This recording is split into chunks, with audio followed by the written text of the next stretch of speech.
中國車圈又出恆大了。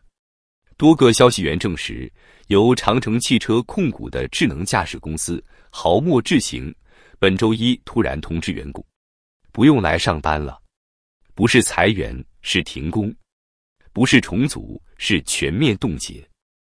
而更刺骨的是，賠償方案至今不明。就在2年前，豪墨智行還擁有超過1500名員工，被稱作中國自動駕駛第一梯隊。而現在呢？根據多方消息整理，北京總部在職員工僅剩128人，保定分部合計總人數281人，約80%團隊已消失。從1500到281，不是裁員，是蒸發。多名員工證實，11月22日下午5點，內部工作群突然發布停工放假通知，從24日起無需到崗復工並行通知。而在通知發出前，北京總部的現實早已更冷，辦公區空了，電腦關了，門禁失效了，保潔也不來了。有內部人士說，不是突然垮的，是慢慢餓死的。從今年6月起，豪墨深圳研發團隊已經實質性停工，高管陸續出走，技術骨幹大量流失，工資開始延遲發放，項目對外基本停滯。外部世界還在刷他的融資新聞，而內部員工已經在刷招聘軟件。豪墨智行的死並不突然，他錯在了一條如今看起來像斷頭台的路線，高精地圖加規則算法。3年前，這還是中國智駕公司奉為聖經的路線，大家搶地圖、建模型、跑規則，燒錢燒得飛起。但從2023年開始，整個行業風向突變，全球智駕技術紛紛轉向重感知、輕地圖、端到端大模型。用一句人話來說，不是靠地圖教車走路，而是靠大腦學會自己理解世界。豪墨呢，還停在舊路線上，在城市 NOA 複雜路況泛化能力上連續受挫，技術競爭力迅速塌陷。當整個行業邁向 AI 大模型，它還在精修舊地圖，結局早就寫好，只是時間問題。這是一場因為技術路線掉隊導致的大股東戰略放棄，連親爹長城汽車最終也選擇了沉默。實控人是魏建軍，持股約37%，背後曾站着美團、高瓴創投、首鋼基金等資本，累計融資7輪，估值峰值超過10億美元。而如今呢，只剩一棟沒開燈的辦公室。豪墨不是個例，它只是這場智駕滅絕時代的一塊殘片。根據2025年上半年中國已上市的10家主流自動駕駛企業財報，盈利的2家，虧損的8家，也就是說，80%的上市智駕公司在賠錢。這不是創業，這是集體陪葬。過去1年倒下的智駕公司包括中智行科技，2025年9月僅因1.5萬元債務無法償還，被法院裁定破產清算。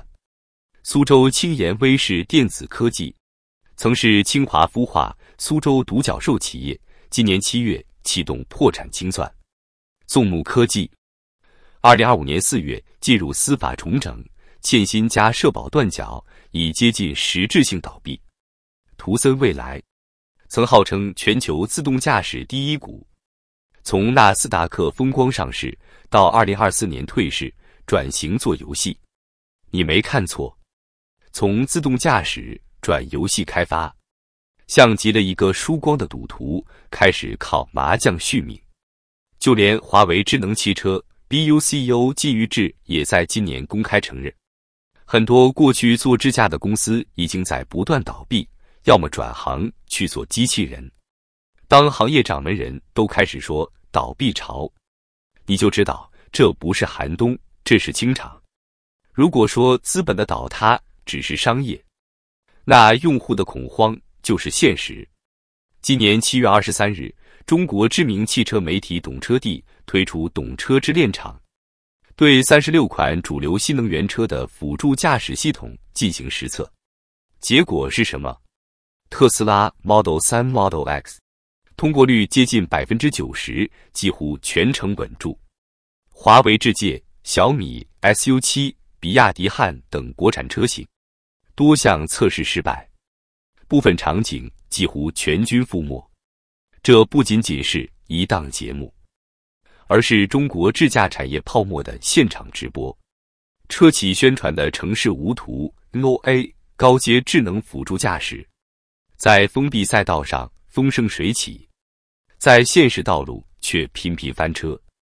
這背後不是單一企業的問題，而是整個產業技術焦慮、資本泡沫、宣傳過度、監管遲緩。消費者開始懷疑，不是車是否會開，而是它會不會把我送進溝裡。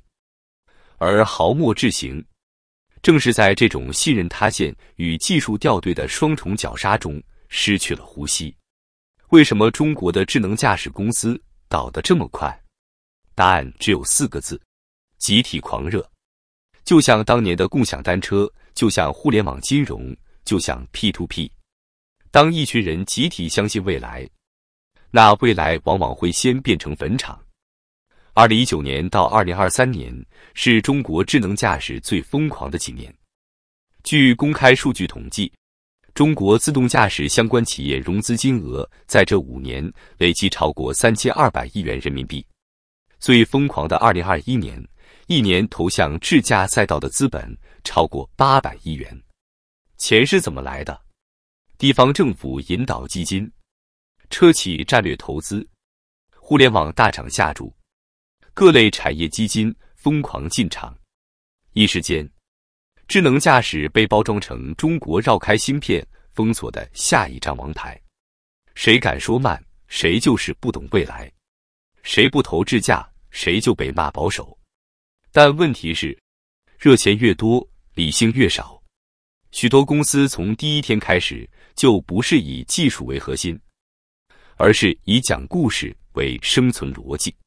融資 PPT 裡寫着城市級自動駕駛、無人出租車、萬億級出行革命，但實際落地上，連一個複雜的十字路口都穩不住。豪墨智行只是其中一個縮影。當資本潮水退去，才發現絕大多數公司從沒學會游泳。很多人忽略了一點，智能駕駛產業在中國被異常重視，是因為它承載了太多政治期待。數據顯示，截至2024年底，中國至少有21個城市設立了智能網聯汽車示範區。北京、上海、武漢、深圳、蘇州、重慶、合肥，幾乎每個城市都想成為智駕之城。為了搶項目，地方政府開出各種條件：免租金、補貼、低息融資、辦公用地、稅收優惠。一些智駕公司靠的不是技術，而是補貼現金流活着。一旦地方財政吃緊，補貼開始縮減，這些企業立刻斷血。你以為倒閉是企業問題，其實背後是地方財政的水龍頭關了。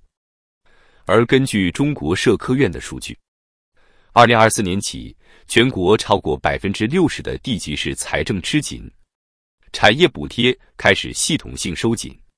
當財政不再輸血，智駕產業這個高耗能病人自然優先出局。早幾年，車企對智駕是講信仰，什麼全站自研，什麼軟件定義汽車，什麼智駕就是未來核心競爭力。但從2024年開始，態度發生根本變化，不再情懷，只剩賬單。根據2025上半年財報統計，多家新能源車企在智駕上的單年投入超過20億元，但相關功能帶來的真正消費者溢價卻不足 3%。說人話就是砸了幾十億，賣車多賣不了幾台，這是一筆怎麼算都不划算的生意，所以才會出現華為把支架做成 BU 單獨融資，多家車企砍掉自研團隊，轉向買方案。長城對豪墨戰略性放棄，因為車企終於發現，智能駕駛不是信仰，是成本。一旦無法變成真金白銀，它就會被當成負資產。而豪墨智行正是被這本賬單寫入了止損名單。很多人不願意承認一個事實：中國智駕在部分場景上進步很快，但在系統性能力上仍存在差距。最典型的例子是算力與算法生態。截至2025年，中國高端車硅基芯片仍然嚴重依賴海外供應鏈，而端到端大模型訓練對算力、算法、數據閉環要求極高。根據國際自動駕駛領域統計，頂級自動駕駛模型的訓練算力已經從2022年的百卡級升級到2025年的千卡甚至萬卡級集群。這意味着什麼？意味着不是有錢就能做，而是要有穩定的底層硬件、算法生態與數據能力。很多中國企業在資本盛宴時期拼命堆硬件，卻在基礎設施上被卡脖子。說白了，外殼很大，底座很空。而一旦補貼減少，融資斷流，整個體系立刻塌方。豪墨智行停擺，看似是一家公司倒下，其實是一個時代的拐點。豪墨不是第一個，也絕不會是最後一個。